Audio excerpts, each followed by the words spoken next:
You're learning a language for work. Maybe you're taking classes, maybe you're learning through self-study. However, learning a language takes a lot of dedication, and you're busy, you don't have a lot of time. In this video, we're going to look at some easy ways to ramp up your language learning in a small amount of time that you do have. Number 1, use your commute. If you go to work by public transport, then you're going to have your hands free to play with some apps. There are loads of great free language learning apps out there like Duolingo, HelloTalk, Drops. My personal favourite is Memrise because you can choose the language, the content that you want to learn, and what's really great is that you can use your different skills, listening, reading and writing. Memrise are currently creating the world's first video dictionary, so you can actually see the language in context. Here's a quick look at how the app works.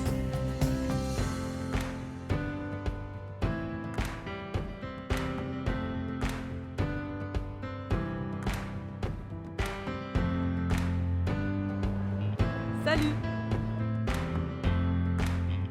Ça va? Now, if you're driving to work, you'll need a different option. I find listening to foreign language podcasts a really useful activity, and it wakes my brain up in the morning. The podcast News in Slow German, News in Slow Spanish, and it's also available in French and Italian, exposes you to authentic language at a pace you can take in. It also keeps you up to date with current affairs, and it gives you a talking point so you can easily start a conversation with somebody from that country. Another fantastic podcast is Innovative Language 101. It has lessons, tips and vocab builders. If you want any more ideas, have a look at The Guardian's article, Top 10 Podcasts to Help You Learn a Language. Number 2, keep testing yourself or get somebody to quiz you. Research has shown that just simply reading something is not going to make it stick. Testing yourself on what you've learnt is one of the best ways to commit something to memory. So, you could make flashcards for the vocabulary you've been learning. You could use the app or website Quizlet to make online flashcards or use the ready-made sets. Maybe a friend or someone in your family is learning the language. Get together and test each other. Number 3, watch a film on Netflix. When you're choosing a film to watch at the weekend, why don't you watch a foreign language film? If you type the language into the search bar, it will give you lots of options in that language. In French, I really enjoyed watching The African Doctor. In German, Dark is a brilliant series. In Spanish, I can recommend The Invisible Guest. And the series next on my to-watch list is Money Heist.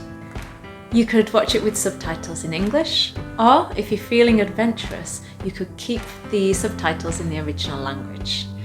I also like to keep a pen and a notepad next to me so that I can jot down a few new phrases from the film. Number 4, find somebody to practice with. You've learned the vocab on the apps, you've got yourself up to date with current affairs by listening to the podcasts, and you've watched a film. Now, find somebody to talk about it with. Maybe there's someone at work who speaks the language. When you bump into them at lunchtime, have a quick conversation about what you've learned. If you don't know anybody who speaks the language, why don't you look up local language exchanges and you can go and practice there. If you don't have time for any of this, you could use the app HelloTalk, where you can talk to people from different countries and you can correct each other as you type. Thank you for watching. Those were 4 ways to fit language learning into a busy life. And remember, the more you learn and the more you practice, the more you'll enjoy it.